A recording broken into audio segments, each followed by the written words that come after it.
নাতি নাতনিরা ডিম তো অনেক রকমই রান্না করে খাই, একবার এইভাবে পেঁপে দিয়ে রান্না করে দেখো, এত টেস্ট হবে যে একেবারে 250 গ্রাম চালের ভাত এমনিতেই তোমার পেটের মধ্যে চলে যাবে। প্রথমে ডিমগুলো সিদ্ধ করতে বসি, এবার পেঁপেটা কাটে খোসাগুলো খালি ডমডম করে কাটতে ধুয়ে নিব।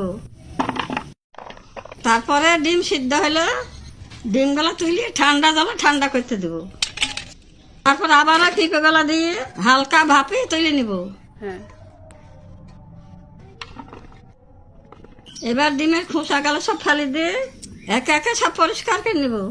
শিলপাটায় ধুয়ে নিয়ে জিরে, আদা, রসুন, লঙ্কা, শুকনো লঙ্কা দিয়ে মিহি করে বাইটে তুলে নেব।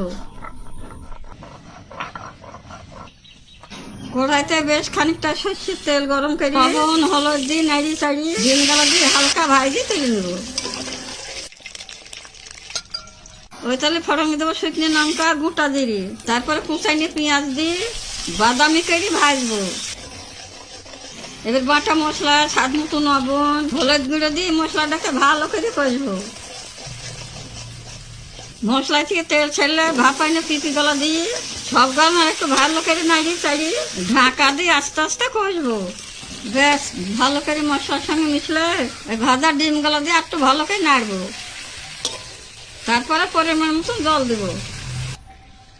এবার একটু টমেটো কুচি দিয়ে নাড়িয়ে চাড়িয়ে ফুটে ফুটে আর 5 মিনিট মতো রান্না করবো।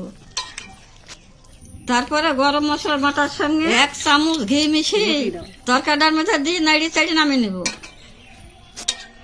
ব্যাস হয়ে গেল আমার রান্না। এবার তো গরম গরম ভাতের সঙ্গে খাইতে হবে। সত্যি বলছি নাতি নাতনিরা, এই পেঁপে দিয়ে ডিম রান্না অসাধারণ হয়েছে খেতে। কি স্বাদ! সবাই ভালো থাকো, পরের ভিডিওতে আসছি, টাটা।